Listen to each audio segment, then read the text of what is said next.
Photojournalist Devon White brings us the highlights from that event. Nice to meet you. I woke up the other morning with my alarm clock stating that Mark was going to be here, and I never got so fast out of bed in my life. My mom is the biggest fan ever, so I needed to stop and grab some tequila. I just love him. I mean, I'm from Boston, and he represents Boston. I mean, everybody who knows Boston, you connect it with Mark. You connect it with the Wahlbergs. He is an icon in Boston, for sure. I'm a huge fan. If you're from Boston, you have to be a huge fan. I know we'd all rather a Stanley Cup than the records, but how's the burger? Good? Definitely going to share with my mom and my dad. They're going to be very excited. Hi. Nice to meet you. Take care. As the sun set on Fenway, the stars came out, but it was the Royals who were the real attraction. William and Catherine, the Prince and Princess of Wales, wrapped up their visit to Boston Friday night at the MGM Music Hall. The Earthshot Prize Awards brought out some big stars and left hundreds of fans gawking across the street. We're huge royal followers. Bree Cook and her friends said they got in place around 9:45 Friday morning, hoping to catch one last glimpse of the Prince and Princess. Celia Gagnon grew up in Britain and moved to Massachusetts when she was 19. As long as we can get a glimpse, we'll be very happy. Yeah. And Lily Christopher drove all the way down from Syracuse, New York to see the royal couple. Like a dream come true. It's like you don't think it's possible. It seems so unreal to be in the same vicinity, and now you're here, and it's like, oh my God.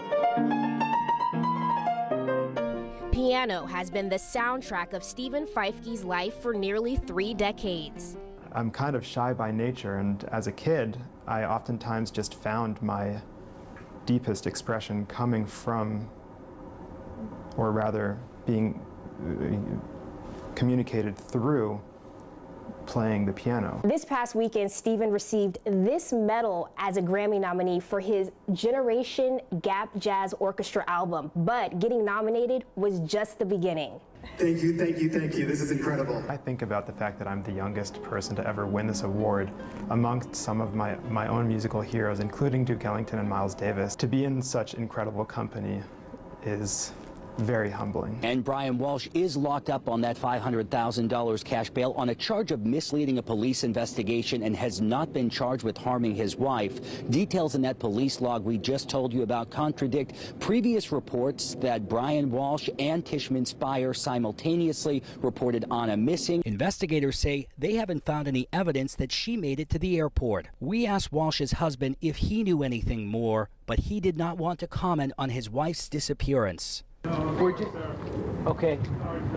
I just spoke with the fire chief here about 10 minutes ago, and he says luckily the family that currently lives in this home was able to get out safely, but you can see there's still smoke coming from this house now. Hours later, fire crews were called to the scene here just after 2 o'clock this afternoon, and I can tell you for the last few hours we still saw flames coming out of the roof here, and right now we can see firefighters inside the home investigating the exact cause of this. The fire chief says the fire was mostly in the attic of this home, and that there was a family, a man, a woman, a nanny, and a 21-month-old baby that were in the home at the time. They were able to get out safely. Vanessa, she says she pressed the emergency button inside that brand new subway car 3 times before a worker tried to close the malfunctioning door. Other passengers we've been talking with here in North Quincy Station tell us they cannot believe that the train traveled for several stops with the door wide open like that.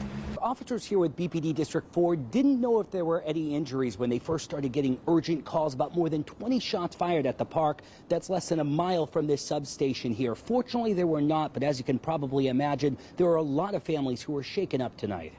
25 shots is unbelievable. Don't even have no name, no number, no face, or no nothing. Neighbors who live near Ramsey Park in Roxbury are breathing a sigh of relief after a barrage of gunfire was unleashed near the field where a Little League game was happening, forcing kids and spectators to take cover. Very sad. I have a 12-year-old son. You know, I don't want him in this type of environment. Boston police rushed to the scene on Shawmut Ave near Mass Ave to reports of more than 20 shots fired and found spent shell casings scattered on the sidewalk and street and several cars cars pierced with bullets. 2 days after the zero-tolerance encampment policy resumed on the Mass and Cass corridor, the change isn't visible. This video, just captured by Boston 25 News, shows a brand new collection of makeshift structures that have returned to Atkinson Street outside the city's engagement center. People are losing their lives, getting stabbed, shot, robbed, 2 years in jail. raped. It's going to get worse.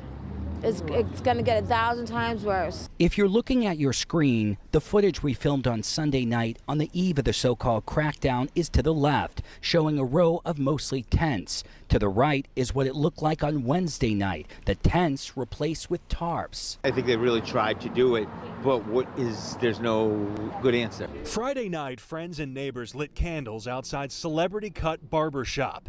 2 days after 43-year-old Max Hilton was shot and killed. Standing in front of what appear to be bullet holes, community activists led by Reverend Kevin Peterson declared their own state of emergency in Dorchester, Roxbury, and Mattapan. People turned out for last night's rally at Park Street Station. It was organized by the Boston branch of the Party for Socialism and Liberation. After about an hour of speeches, people marched around Boston Common. They held signs with messages like justice for all victims of police terror and jail killer cops. Organizers say what happened to Tyree Nichols could happen anywhere, even in Boston, and they want changes in the justice system as a whole to prevent another tragedy. The statue honors Dr. Martin Luther King Jr. and Coretta Scott King. Boston Mayor Michelle Wu was among the community leaders who spoke to the crowd there. Especially to the black and brown men of Boston. You deserve to feel and to be safe.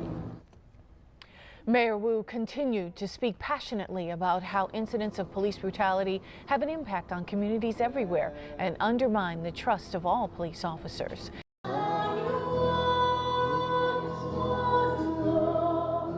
A heartbroken mother cradles a baby boy who never got the chance to meet his big brother, but will grow up always hearing his name.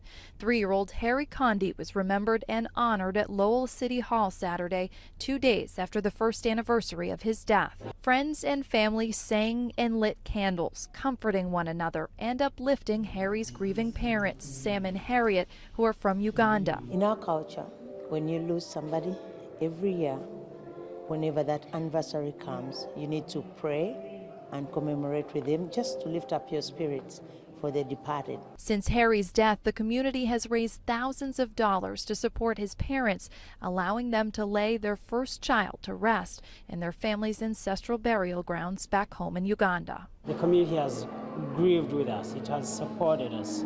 We still get visits from people coming to Harry's house, to support us, to talk to us, and it's very, very comforting. In Lowell, Christine McCarthy for your local station, Boston 25 News.